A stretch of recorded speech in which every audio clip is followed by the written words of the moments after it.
Hello and welcome to Baseball Barbacast, the only baseball podcast in the world that knows that our love is a Tucupita Marcano forever thing and not an Andrew Saul Frank 1 year fling. I'm Jake Mintz. That's Jordan Shusterman. Ban me for life. I would never, because that would be bad for business for me personally. You have a lot more leeway here, but the rules don't, as was made very clear in the press release regarding the 5 gambling suspensions and 1 permanent banning of a player due to gambling on this sport that we love. There are different standards for professional baseball players than there are for professional baseball talkers, and we are going to get into that because, yes, unfortunately, this is once again a rather large story, as you found out yesterday, Jake, as you made some of the media rounds. Good morning. It is Wednesday. I am in Pittsburgh, Pennsylvania, where last night I witnessed Tyler Glasnow and Gerrit Jones throw a lot of baseballs very hard. It was very fun, so I'll talk a little bit about that. And then we're going to open up the mailbag in the second half of the show and catch up on some of your wonderful messages and hilarious questions. Our listeners are wonderful. But Jake, when you have to go on CBS Nightly News to talk about something, that should probably lead the podcast the next day. Yeah, we are going to talk about the gambling kerfuffle. And if you've listened to our show before, you know that this is far from our favorite topic. And we prefer to keep, like Shohei Ohtani, keep the focus on the field, right? However, when something reaches this level, it must be chatted on. So what happened on Tuesday? I believe the news actually broke Monday evening that Tucupita Marcano, who is a injured, mediocre utility man currently employed by the San Diego Padres, he was going to receive and has since officially received a lifetime ban from Major League Baseball for gambling on Major League Baseball games.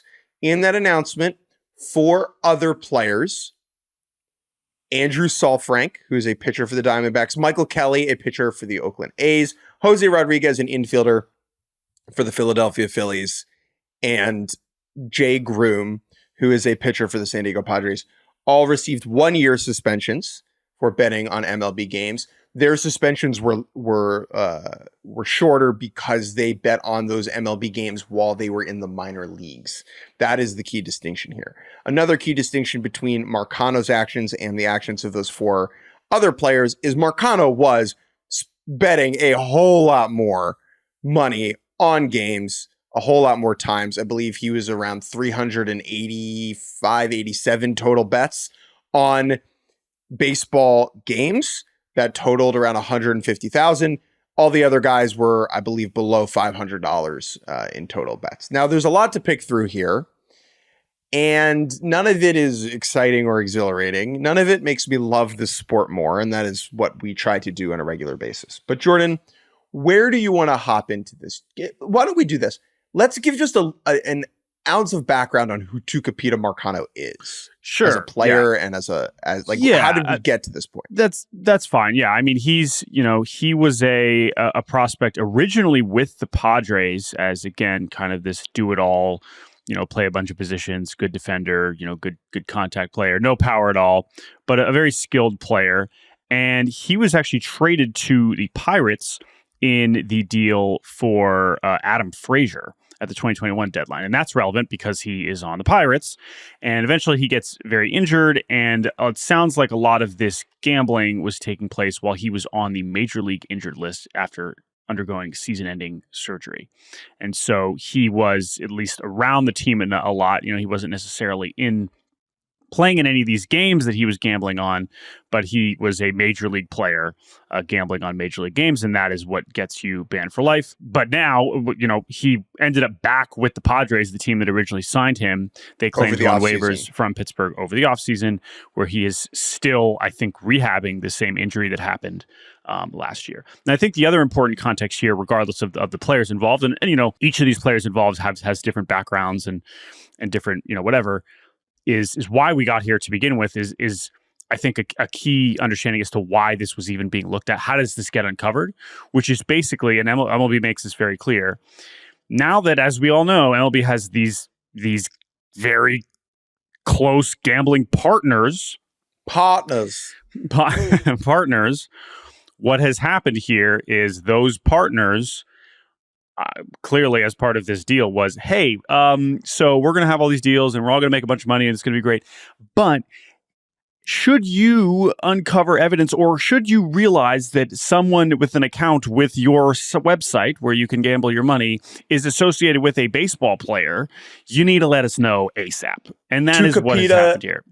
_Marcano baseball man at yahoo.com is gambling on baseball games. Someone is going to get an email about that. Exactly. And so, okay. And so again, in this story on MLB.com, it says, in March 2024, a legal sports betting operator made MLB aware that it had identified past baseball betting activity from accounts connected to major and minor league players. So this is interesting too. MLB obtained data from that operator and other sports books, including authentication data for bets. I think the timing here is not an accident.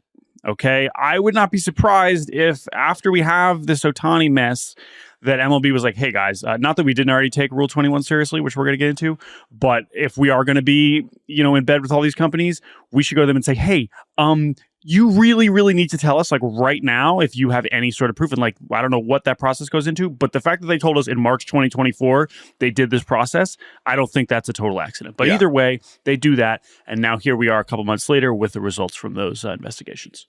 I think it's just important to clarify. These players, this quintet, they were not in cahoots with one another. Very separate, random collections. Right. And they detail the timeline here, right? Some of this is back in 2021, 2022, 2023. And that's why it's relevant, right? The gambling and that's not fresh. It's not like, it did not start in March 2024. But the fact that this kind of investigation and this was being made aware of this is, I feel like, relevant. I also think it is worth noting that none of the behavior, none of the gambling activity was impacting play on the field. The integrity of the wins and losses of the performance on the diamond, none of that was swayed by any of this gambling, because the 4 minor leaguers were not in the major leagues when they made these bets, and Tucupita Marcano was on the IL. So what this is not is match fixing. This is not playing worse on purpose to win money by betting on against yourself, right? That is very embedded in the history of baseball with the Black Sox scandal. That those wounds are part of why we're here in the first place, because baseball took such a strong stance against betting for so many years that the culture of the game is so kind of in our heads, at least, like anti-gambling. And so, but I just really think it's important to say this is not that. However, it really makes you worry about that, right? Yeah. And that is why MLB is taking such a strong stance here, because they need to keep church and state separate. The play on the field cannot be influenced by all the gambling that is happening around it. It breaks the fourth wall, and that is the worst case scenario. Now, it is very difficult for MLB to keep those two things separate because it has embraced the world of gambling because it makes them a whole boatload of money. And so trying to thread that needle is going to be very difficult for the league moving forward. Yes, but I also think that is related to some of the messaging in the press release, which has seemingly been somewhat edited, at least on MLB.com, because what I was reading yesterday has seemingly been changed a little bit to the point about how, none of this influence stuff on the field. The original press release was very clear when it detailed every single player. At the end of every detail, or at the end of every section for each player, it said, the player, there is no evidence to suggest, and the player denied that they had any sort of influence on the game, the results of the that games. Language is not on the MLB.com article anymore. Yeah, but it might have been on an original statement that was sent around, that was emailed out. That is very much possible. Yes. But it is, I think, notable and a good reminder that, like, MLB.com, good website. There are a lot of people we like who work there and do good things there. We used to work there. But when you are reading anything that says MLB announces sports betting suspensions for 5 players on the state-run website, you just have to keep your eyes peeled for, But what is still there is again the quote from the commissioner, which is, I think, again getting at the key takeaways here, right? And I think that part of Manfred's statement saying, the longstanding prohibition against betting on Major League Baseball games by those in the sport has been a bedrock principle for over a century. We have been clear that the privilege of playing in baseball comes with a responsibility to refrain from engaging in certain types of behavior that are legal for other people. And that, I think, is a sentence that is in there directed at the responses you'll see on Twitter regarding a litany of betting related scandals that we've seen across other sports, where it's just like, who cares? We're all throwing down 3-leg parlays for $15 on this stuff. Like, how much does this really matter? For who cares if this guy's sitting on his couch in the minors doing this? And like, while the sentiment there I understand as like a human reaction, this is why this is part of the statement here, which is that this is and I listened to Derek Shelton talk about this yesterday, like, this came up with some of the Ohtani stuff, but truly it is, Rule 21 as it's called. This is what is drilled into everybody at the start of spring training every single season. It is really the one thing that is a non-negotiable, and that's why we get here. There's a big banner, a big poster in every clubhouse that says "Don't bet on baseball," with a QR code you can scan. And bizarrely enough, I was curious, and last week I was in a clubhouse and I scanned it. Yeah. And it's very clear. Don't do this. Yep. Being a big leaguer is a privilege. Okay. Being in an affiliate of baseball, right? And it's a privilege. And listen, as we know, as is very clear, you gamble on all kinds of other stuff. There's no shortage of other options. But not bet. And by the way, if we are going to go back to the Ipe stuff, whatever, is that even in that story, if we go by the story is that they didn't find any gambling on baseball, right? He was blowing hundreds of thousands of millions and millions on college soccer and international whatever crazy sports we've never even heard of, probably. And even there's the part of Ipe is like, well, I wouldn't bet on baseball. And here we have 5 baseball players who are like, I'll throw a little bit down on the 2022 postseason. And it's like, Andrew Saalfrank, be more like Ipe Mizuhara is what I've always said. So that's just one other big picture takeaway that I have. But is there anything else that you want to make sure you address? It's both. I was asked yesterday. So I went on CBS Nightly News for about 4 seconds last night, and they asked me about this. And one of my major points was this is just the tip of the iceberg. There's no way these 5 players are the only players in affiliated baseball that are throwing money around. I just refuse to believe that. I would imagine it's more like minor leaguers, and it's important to remember that this is all happening on something of a tape delay, right? Most of these bets happened a couple of years ago, and so I would imagine that there is more malfeasance that will be uncovered at some point. And this is also just one bookmaker, right? I would imagine that the odds are, I have no inside information, odds are there's more stuff going on, and we will learn about it as we move forward. Also, but to that point, though, I think that this first wave of, hey, just a reminder, this is really not okay. Scared straight. Banned for life and whatever. Like, this is not, like, that the hope has to be, not that they're banning these guys just to send a message. It's because it's a rule. But I do think that the hope is, while I do agree with you that we will have more, I think that those are more likely to be uncovered as tape delay situations. And hopefully it can prevent bored minor leaguers in the future from making such a horrible error.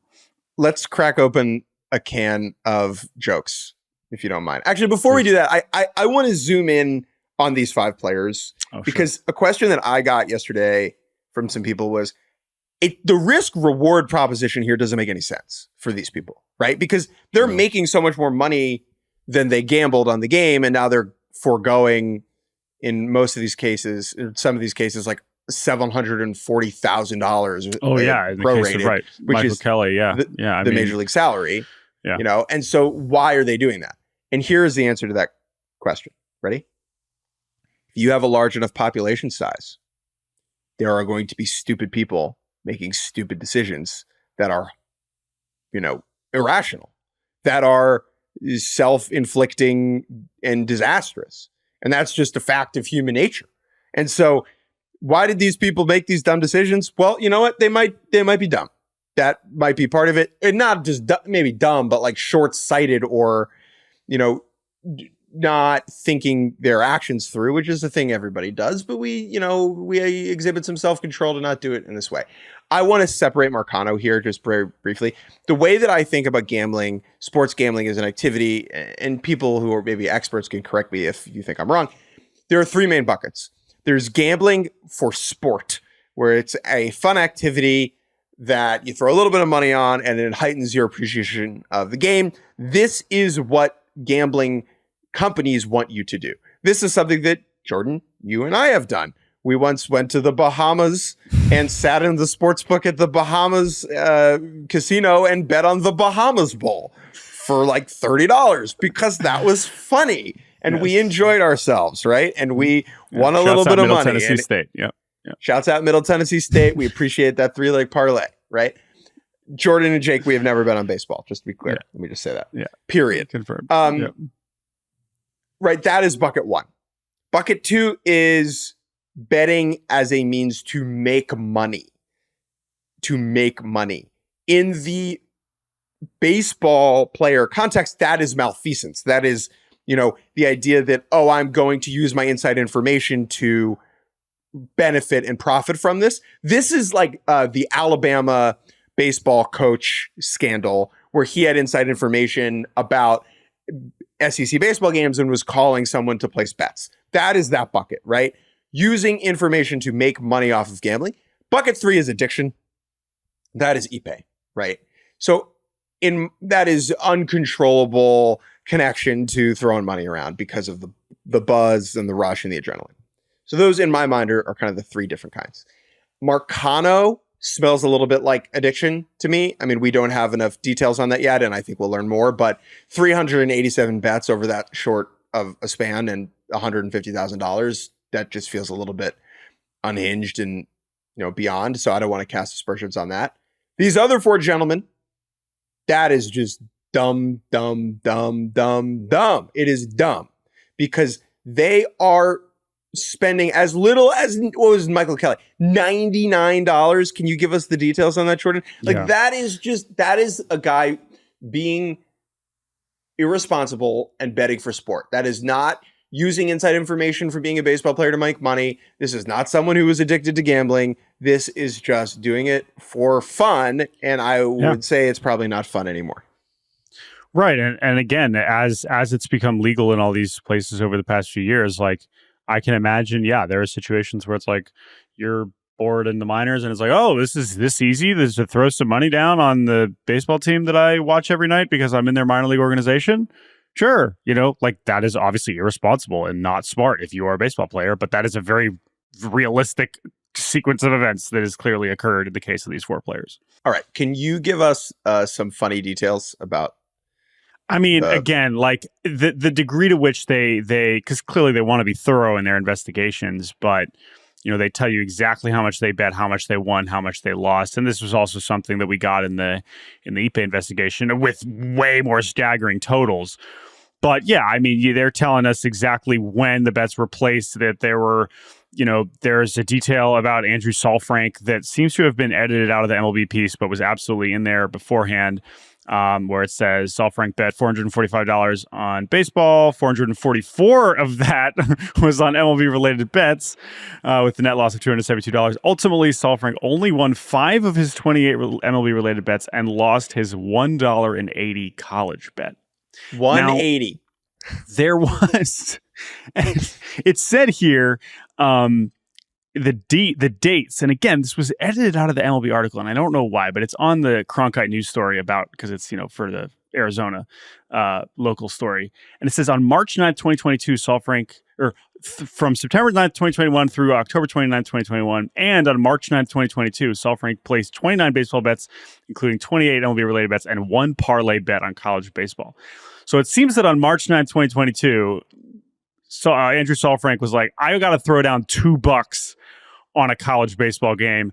You're looking at what I looked at, which is who was the University of Indiana playing, Indiana University playing, and it seems, which is where he went to school, we wanted to throw $2 down on his alma mater playing against Troy that weekend, and it seems like that they got swept in that series. So maybe I don't know what this is. The point is that like these are the micro details that obviously these betting operators have access to, and if you got, they gonna tell everybody.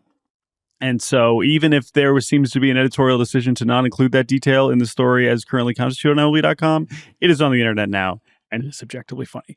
But Jake, I have spent enough time. 20 minutes is enough time to talk about this. Are you sure? As important as it is. Yeah, I would rather talk about the baseball that I watched last night. Get to some emails. But any other one final thing you wanted to bring up here? We got a very funny email from somebody. I'm not going to read it in detail. Noting that of these 5 players, 4 of them have their specific losses or winnings detailed in the statement.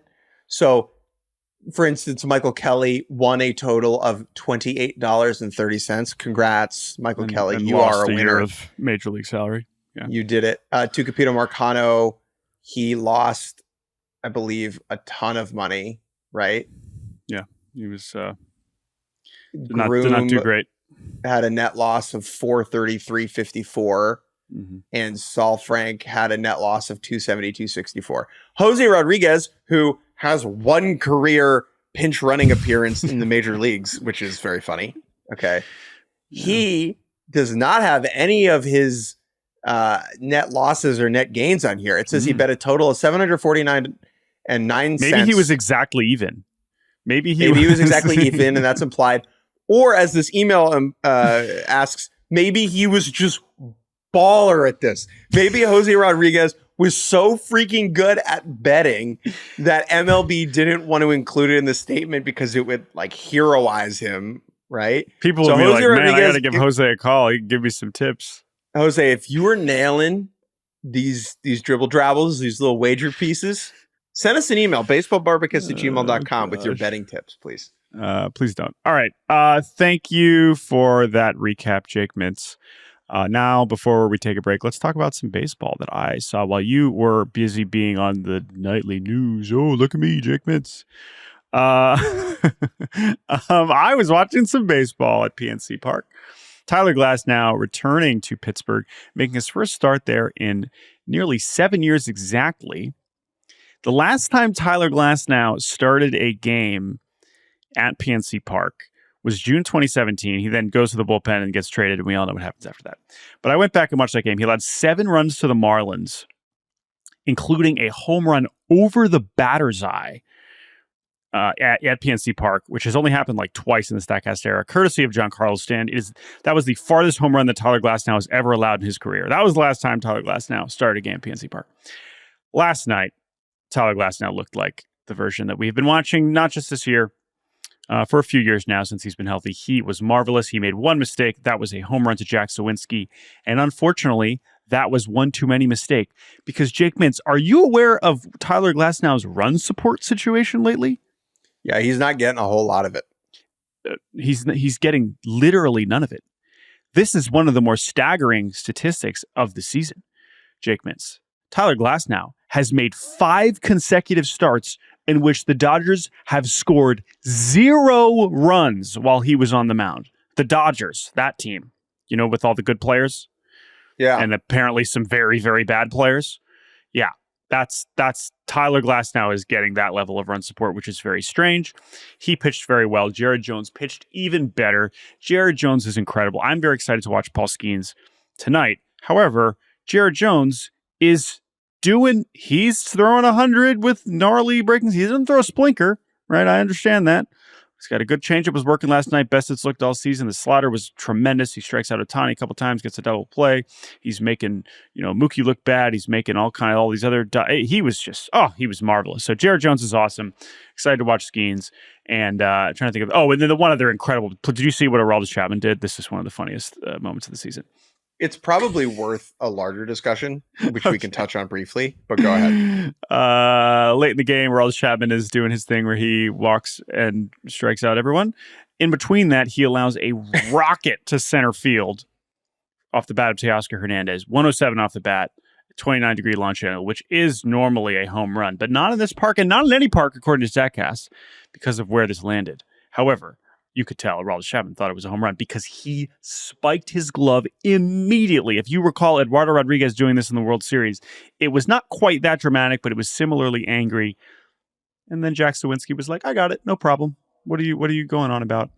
And he ended up getting out of the inning, and then Andrew McCutchen makes fun of him for it in the dugout, and the Pirates win 1-0, and all is well. But it was one of those things where it's like, if he blows that game, ends up blowing that game, and the Pirates lose, it's like, this is a very different conversation. But for now, it is like, wow, what a goofy thing. Shouts out to my good friend Scott Sears, who was sitting next to me when I was in the stands for that inning, and he noticed it immediately. He was like, I'm pretty sure Aroldis Chapman just slammed his glove when that ball was hit. And I went back and pulled up the replay. I was like, oh my God, that is so funny. So probably a good time to note the ball's dead. We're not going to dig into this Jake and Jordan generally. Here's a good thing for those of you who haven't been listening for a while. The juice and the deadness of the balls is not a topic that tickles our fancy. We don't definitely care not to yours. the same. Definitely not mine. Yeah, oh my God. Jake's way out on this discourse. However, we will just state now, there is compelling evidence to suggest that the baseball is not traveling as far as it has been in recent seasons. But yeah, we'll get to that another time. We will get to that another time. One last topic from Pittsburgh. I want to talk about Rowdy Tellez. Mm-hmm. Rowdy Tellez is sort of the first baseman sometimes for the Pittsburgh Pirates. Yeah. Rowdy Tellez was signed over the offseason by Pittsburgh as a free agent, 1-year deal worth $3.2 million. With incentives, it could reach $4 million. Spoiler, it probably won't. Probably not. And that is because Rowdy Tellez has been horrendous this year. Through 51 games and 149 plate appearances, he is batting .191 with a .498 OPS. He has homered but once, and he has drawn the ire of not just Pirates fans, but the entire region of Western Pennsylvania. The hailstorm of boos being thrust upon Rowdy Tellez right now is really unlike anything I've seen outside of New York for a player who did not commit a crime or do steroids. You were in the building for it. What was your takeaway from the Tellez Boo Fest? Yeah, it's just it's unfortunate. I mean, I get it. You know, teams want to see their players perform, but I think the context of the team, and we do a lot of boo discourse on this show, but this one, it's like the Pirates, it's almost like as they are trying to come out of this, and as they starting to have some things that they're excited about, and in theory are trying to get better, he's just the picture of, you know, he's holding us back. Like, oh my God, I can't believe we're paying. And I think part of it is like, this is one of the few guys our cheap ownership decided to give any amount of money to. I think that's a big part of it too, right? And Chapman has gotten that too, because he's been a total circus, of course, and he's making triple what Rowdy's making, right? But yeah, I think that it's unfortunate. I think he's the style of player that is not going to, that when it's going bad, it's going really bad and is not nearly as lovable. And when it's going well, there's definitely, we've seen versions of that, of course, in Milwaukee and in Toronto, where he could be a lot more liked. And I mean, clearly the front office still believes in him enough to keep running him out there. And he's, you know, I don't know what the leash is at this point. He had, you know, a 3-hit game over the weekend in Toronto, but yeah, it's unfortunate to see it get to this level, because, you know, there's a reason why there was reasons to believe that he could be a league average hitter for them this year, which is what they desperately need. But he's not the only one struggling on offense in this lineup, but he's certainly the one getting the brunt of it. It's also important to note, at the beginning of this season, where David Bednar blew a couple games and the crowd booed David Bednar, and then Rowdy Tellez told Pirates fans not to boo David Bednar. But he didn't say, hey, boo me. Well, I think that is what fans are understandably irked about. It's like, who are you? You just got here. Sure. Don't tell me how to fan. And it would be one thing if Rowdy Tellez was bopping and then told fans how to act. And I'm sure that I understand what Rowdy was trying to do in that moment. Like, he was trying to back his guy up, right? But it definitely came across to some fans as like, who are you to say that? That said, I do love Pirates fans. I they're do. great. It's a great it is a very great fan base. The crowd was really good last night, and it was, and I'm sure it will be. I'm really excited to see what it's like for Skeens tonight. So I also think there's an element of what the Pirates could have had instead of Rowdy Tellez, where, I mean, you give him $4 million, you give Michael Taylor $4 million, you give Aroldis Chapman $10 million, and it's like we could have had JD Martinez as our DH, right? Or even Carlos Brandon Santana Belt again, right? is still out there. He's still a free agent, right? There were more imaginative ways to go and spend that money.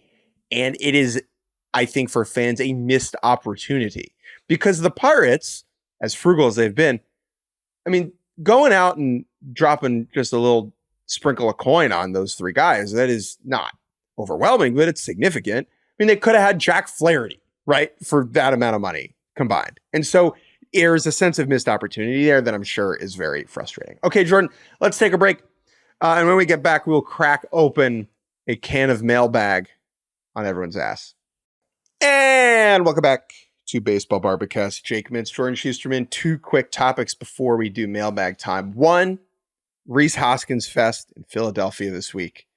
Rhys, who was the first baseman for the Phillies for 25 years, left over the offseason in spirit. Left over the offseason. Sorry, Ryan Howard, you don't exist. I'm sorry, Tommy Joseph, Mariners hitting coach. Rhys Hoskins left the Phillies over the winter because Bryce Harper moved to first base and it didn't make sense for the roster. Signed a deal with the Milwaukee Brewers, and this week the Brewers went to Philadelphia for the Rhys Hoskins return celebration. Very cool moment in the first game, getting a standing ovation, homering off of Zach Wheeler. And the clips of Phillies fans cheering and booing at the same time is so good. Like clapping and booing. Stealing second, getting thrown out at home, the little back and forth with Real Muto. It was perfect. Phillies still win, right? You couldn't have drawn it up better for the city of Philadelphia. So I'm just happy to see Rhys back because he was looking good before he got hurt. And it was just very comforting to watch him hit a ball into the left field seats at Citizens Bank Park. And ground into a double play. Yes. Phillies fans were like, I've seen both of these before. We're getting the whole, except for the stealing bases. I'm like, who's this guy? Who are you? It's just a good reminder. What is the point of caring about a sport and caring about a team and caring about a guy? It's connection between person and place and fan base. And Rhys Hoskins did that. He was about as squarely above average, though not elite, as a player can possibly be. I don't believe he ever made an all-star game for the Phillies, yet he ingrained himself in that community and that fan base in a very meaningful way. And it was good to see everybody have a joyous, nice time. It was very nice. Other quick topic, Gerrit Cole made his first rehab start yesterday for the Somerset Patriots in Double-A, and go Pats, and look good.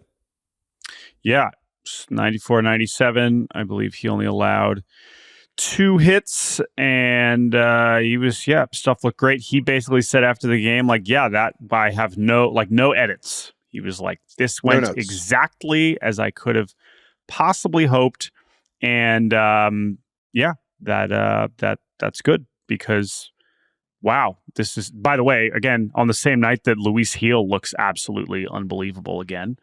But we know Clark Schmidt is out. And so it's he didn't say specifically, but he said it's sooner rather than later, which is vague, but then he said it's right around the corner, which makes me think that he will be pitching for the Yankees in June, barring a setback, which is a pretty big deal. So gotta be feeling good about that if you're a Yankees fan, as you can be feeling good about a lot of things right now for the team tied with the Phillies for the best record in baseball. All right, Jake, let's open the mailbag. baseballbarbacast@gmail.com. That's BARBcast. We have been getting a lot of emails lately, and we have been unfortunately neglecting you wonderful listeners for far too long. And so we're going to try and get through a good number here. Someone recently asked me, you guys have made the move to Yahoo, are more people listening to the podcast? And I said, I have absolutely no idea, but we're getting more emails. We definitely are getting more emails. So, some of these you've sent some fantastic emails that aren't really like for the pod, but we appreciate them and we should respond to them off the air. But let's respond to some on the air, Jake. And who would you like to begin with? We'll begin with Jake, and that's because I'm biased. Jake says, "Good morning, Sits." I think he meant sirs, but he wrote SITS. Very funny. So we are now, good morning. Thank you, Jake. Thank you, Sit. I was having a great time watching the Reds get their moxie back against the Rockies the last 2 nights. What a good panacea they are. But someone who has not needed to find their moxie has been Fernando Cruz, reliever for the Reds. This dude has been damn near untouchable this year, as demonstrated by his whiff rate and strikeout per 9. My question is, if the Reds were only to have one All-Star this year, which Cruz would it be? Casuals would say Ellie, but I don't think Fernando Cruz has gotten the attention he deserves as a non-closer reliever. Would appreciate hearing your thoughts on this. Stay classy, gents, a fellow Jake.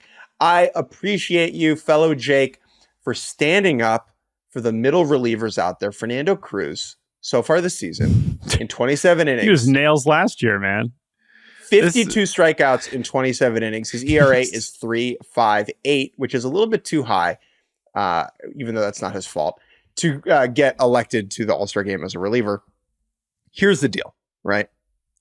It's this like the bell curve meme where it's like casuals and, dumb and are in the middle and like smart fans. And you can't trick yourself here, okay? This is the All-Star game. It's the All-Star game. Yep. There is not a more entertaining player on the planet than Ellie De La Cruz. Correct. Nobody, respectfully, really wants to see Fernando Cruz pitch to like Ben Rortvedt at the All-Star game. Okay. However, I can't dispute what you just said. However, by the way, if you know nothing about Fernando Cruz, all you need to know is that his splitter is one of the best pitches He's on awesome. earth. He's awesome. But that pitch, which he has developed over the last couple of years, is one of the best pitches in the league.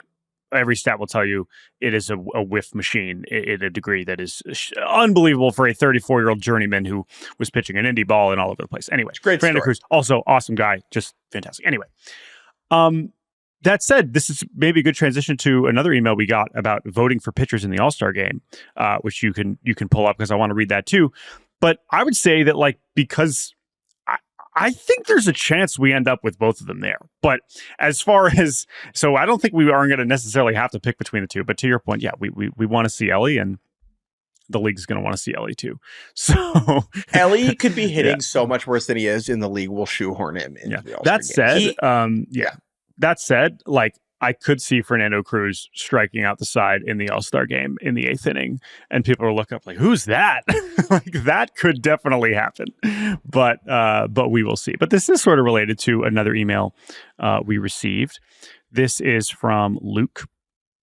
Luke says, "Hey fellas, with All-Star voting right around the corner, it baffles me that in our modern society, fans are still not allowed to vote for pitchers for the All-Star game. A lot of my favorite players are pitchers, and the fact that fans can't even vote for them is beyond stupid." Signed, Luke.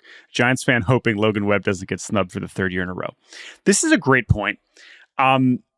There are sort of, by the way, especially now, right? We're there aren't that many good hitters hitting so hard. There's so many amazing pitchers with amazing stuff and amazing numbers to choose from. And instead that is left to the league and I guess a panel of coach. It is very strange that this is not. Do you know why? Do. I don't. Yeah, I feel like I've asked this question before and I've come up with unsatisfactory answers. It's kind of embarrassing. This feels like a main thing, but this also kind of goes to show you how much we think about the All-Star game, which isn't really that much. But it's a great point. Why not? Why are fans not allowed to express that they would rather see this pitcher than that pitcher? I would say, again, making just spitballing here, maybe it's because pitchers are always more likely to not participate. And so it almost feels like giving the fans the opportunity to vote in pitchers, half of which might not even pitch, be rewarded. Whereas the fans, when they get to vote a player in, there's a great chance they'll be there and you feel yes, okay, the fans get to see who they want to see as the starter, right? That makes sense. Whereas the pitcher, it's just so much more flimsy. However, even as a designation, I still feel like it does feel like something fans should be able to appreciate because, that's half the population. The league doesn't think we know ball. The league's like, oh, these idiot fans, they only know offense. They only understand swinging that bat. Us Indian fans voted Omar Infante to the All-Star game, okay? So who cares if we let us run wild and be free spirits with our All-Star voting and vote for any possible, forget Fernando Cruz. I mean, he's well deserving. Like let us vote for anybody. Let's vote for a guy with 2 scoreless innings that's back in AAA. Yeah. Ryan Ludus. I thought this was a democracy, Rob Manfred. I thought that this was America. Okay, I didn't realize this was North Korea. Can I Rob Manfred? Just like that. Don't pick my pitchers. Okay, Yeah. I'm a free citizen, and I should have that. You're just right. assigning me my All-Star pitchers? Yeah. What do you know about the All-Star game, Rob? You gave it to Atlanta and then took it away and then gave it back. Okay? You don't know Jack. Yes. Well said. Anyway, great question, Luke. We should have a more satisfactory answer, and we don't have it. I think I'll write that. I'll probably end up writing that. That's a really good question. Who is next email is from Paul. Paul says, this is such a funny email. Do you know that John Schneider, the manager of the Toronto Blue Jays, did you know his 2 sons are named Gunnar and Grayson? I did not. Can you fact check that, please, Jordan? Wait, what? Well, oh my gosh. Now, John Schneider, Blue Jays. Gunnar and Grayson. Yeah. Wow. There you go. Gunnar, born 2016, not spelled the same way. Gunnar with an E. Is an E. Gunnar. Grayson, born 2018. So that's interesting, right? Because Grayson was Drafted. The 2017 draft. No, I think he was. He had been drafted in 2018. Yeah, 2018 draft. Gunnar was the 2019 draft, so he wasn't really relevant at that point. So you could say that. It'd be more fitting. It'd be more fitting if John Schneider's dads were named Gunnar and Grayson, because the Orioles have been the Blue Jays. Daddy recently. The O's last year went 10-3 against the Blue Jays, and this year so far have gone 3-1, winning the first 2 games of the series in Toronto. Oh, I'm glad you mentioned that. An opportunity potentially. With the next couple days. So that I did not know that. Thank you for sharing that, Paul. That is very unfortunate for. It'd be funnier if John Schneider's dad is named Ryan, or maybe more appropriately Mountcastle. That would be perfect. Ryan Mountcastle, another 2 home runs last night against the Blue Jays. His career splits against Toronto are just ridiculous. I'm sorry. Can we take a John Schneider detour very quickly? Because absolutely. I saw this quote last night. I could have saved this for bad or ugly or whatever, but this was a quote from John Schneider last night. This is from Keegan Matheson, MLB.com, Blue Jays beat reporter. John Schneider on the Blue Jays pitchers not executing, particularly on a Mountcastle home run. Quote, if you're throwing shit in the middle of the zone and hoping for a good result, it's probably not going to happen against Ryan Mountcastle or against me if I'm hitting. You have to execute. You have to execute. He continues, you have to execute. We felt good about the plan going in. It's up to the players to go out there and execute the pitches. If you don't, that's what happens. Damn, John Schneider's like, yeah, I could take my pitcher's yard if they were throwing me this junk. I was like, what? Jordan, did you know that 20% of Ryan Mountcastle's career home runs, almost 20%, have come against the Blue Jays? He has 88 career homers, and I believe 17 of them have come against Toronto. To that point, John Schneider, 24 career minor league home runs. For those of you wondering, like, he has hit a home run in professional baseball before, but not at the major league level. So who's to say? Anyway, all right, let's get back to the mailbag. Next one is from Mike. Mike, this email is titled Umpire Villain Nominee. I had a conversation on the pod with Bailey Freeman, Foolish Baseball, about who's going to replace Angel Hernandez as umpire villain number 1. Mike Thompson says, hey guys, I nominate Rob Drake. I don't know if he's terrible, but he stirs up a lot of anger in me. Well, Mike, you know who's got a lot of anger in him? Rob Drake. His thing seems to be ejecting players and managers in a mean way. And looking him up briefly, there was also a tweet about him buying a gun for the incoming civil war. So that's not great. Thanks, Mike, a Cubs fan. You know, Jordan, not trying to get too political on the podcast, but anybody who's an umpire tweeting that they're buying a gun for the incoming civil war is maybe a bad luck. Maybe not great. Maybe not. Maybe a bad luck. Also, probably not the only umpire with said views. If it makes you feel any better, Mike, Rob Drake is also bad at his job. Bottom 10, according to scorecards and strike zone accuracy. So he also has that going for him. Rob Drake is a great name for a umpire villain. So that's fantastic too. So yeah, I think this is a great nominee. I think this is absolutely. We can kind of blast him up the leaderboard here. I will say, talking to players, their belief is that it's Laz Diaz. The Laz Diaz. He's the one playing the character the most. He is Mr. Umpire. You know, he might not necessarily be as susceptible to the worst call you've ever seen in the way that Angel was. But as far as as far as the show, I am here to ump. Laz is your guy, 100%. Let me just say, since I didn't get to be on the show, I think I've said this on here before, but I've asked so many players this too. Not who sucks. I said, who do you like? Everyone loves Jordan Baker. Everyone I have asked says Jordan Baker's the man. Now, maybe it's because everyone remembers Jordan Baker because he's 6'7", I believe the tallest umpire in Major League history. He's got an easy view. Yes. However, his zone is average, right? But everyone loves Jordan Baker. So just keep that in mind. If you have a Jordan Baker, just know that the players on the field are probably in a good mood because he's a good hang. He's a tall guy. Last email comes from Theo. Theo says, "Hi, Jake and Jordan. Hope you're doing well. My name is Theo Cohen." Hey, Theo. How's it going, dog? I've emailed you today to ask a question about one of the most satisfying plays in baseball, the double play. At my current age of 11 years old, almost 12, Theo, you could say 11 and a half, dude. You're young enough. You can still do that.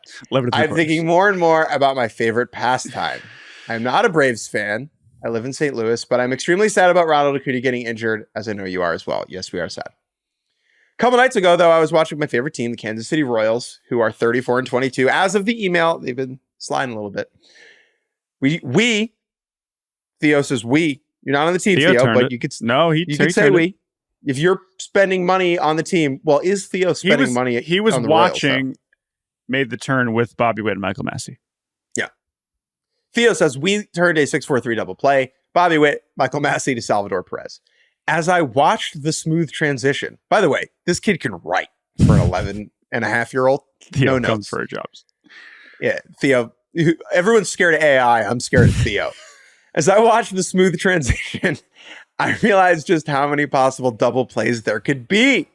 Started laughing about the funniest of these possibilities. So my question for you is, what do you guys think is the funniest possible double play? And who would be the players that would turn this double play? I hope you don't have any problems with your move, Jordan, and I hope you both have a great day. Thank you, Theo. So I didn't have any problems with my move. Thanks, Theo. I appreciate that, man. I had problems with Jordan's move. That was different. Yeah, here is my thought. My thought. So who are the funniest characters in a traditional 6-4-3 double play? And I think the answer to that is just Dan Vogelbach to D. Gordon at first base. Right. Players that would never be playing those positions. Yeah. Related to this, the Padres kind of lost the game last night because they have Donovan Solano, who's 5'8", playing first base. And there was a high throw in a key spot and his foot came off the bag, but the throw wasn't actually that high. He's just 5'8". So that comes to mind. But the funniest characters in a 6-4-3 is a good question. But for me, there are so many ways within the rules of baseball to make 2 outs on one play. And that is what I find to be the most interesting. And the easy answer is runners on first and second. Okay. Home run. The runner on first passes the runner on second, and the hitter passes the runner. So it's 2 outs made on the bases for passing runners. So the only way this is possible is essentially, first you need a fast runner. So let's just say it's Ellie. The ball that it would need to be is essentially a absolute skyscraper where both runners are not moving, right? It has to be, obviously less than 2 outs. And both runners are making sure that it is not going to be caught at the wall. But the hitter has to think he absolutely got it and is excited and wants to sprint around the bases.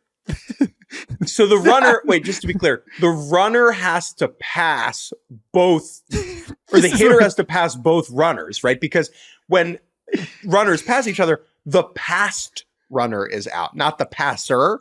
Correct. And so the passee is out. So Correct. If Ellie cranks one and is just sprinting, rounds first, passes Heimer Candelario, hits second, passes TJ Friedel, hits third, passes Stuart Fairchild. It could be a triple play home run. Well, no, but he's not going to have enough time in the time that the ball's in the air, right?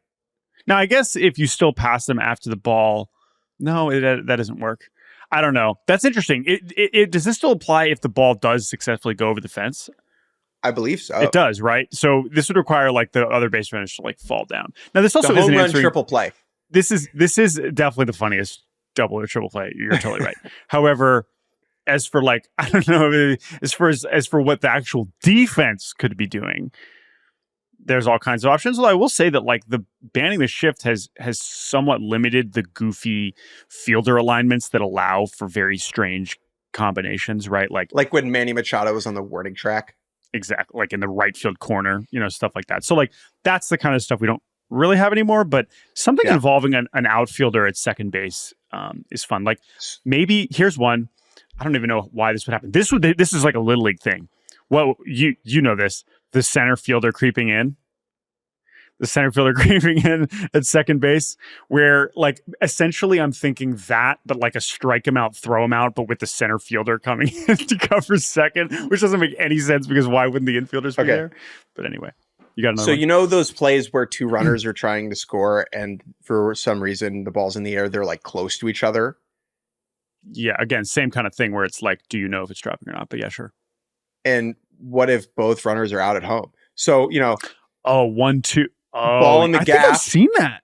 Ball in the gap, runners on first and second, runner on second has to wait for it to fall. And runner on third is slower, way slower than runner on second. Yeah, exactly. And it's just out at home, out at home. Double tag. Basically, the double tag. It's they're coming and it's they're slapping hands, except they're just getting tagged. They're sliding in. It's just, you're out and you're out too. I actually think that's happened. I have an image of that in my head, but I can't quite get there. Anyway, Theo, when I was 9 years old, like you, Theo, not really. When I was 9 years old, you're 11 and a half. I'm sorry. When I was 9, I was playing in a baseball tournament and my team was pulverizing the competition. And one of our players on base took their helmet off and the umpire called that player out. And so later in the game, when it was okay, we're up by 20, let's go home. Our coach told us to take our helmets off on the bases so we would get out of the inning. That is not a rule in the big leagues. Not a rule. However, it would be funny. Not a rule. Yeah, that is very funny. All right. You can email us at baseballbarbacast@gmail.com. We'll do another mailbag soon because, we have plenty more to get to. But we will cut it off here. Any final thoughts? Again, I will be there for Skeens tonight. I will be there tomorrow. Probably not sticking around for the game, but we'll see. But I'm super excited to see Skeens in the big leagues. A few more people will be there tonight than when I saw him in Indy. I know the weather's a little shaky, so hopefully. But if it's anything like his debut, I know that the clouds will part for Mr. Skeens, and he should be able to get his work in just fine. That's all I have, Jordan Shusterman. Okay. Email us, baseballbarbacast@gmail.com. Thank you to Andrew Hartz for producing. We got a lot of college baseball to talk about elsewhere, but we will cut this podcast off here. Good luck to the Misericordia Cougars beating the Wisconsin Whitewater Warhawks tomorrow in the D3 Championship Series.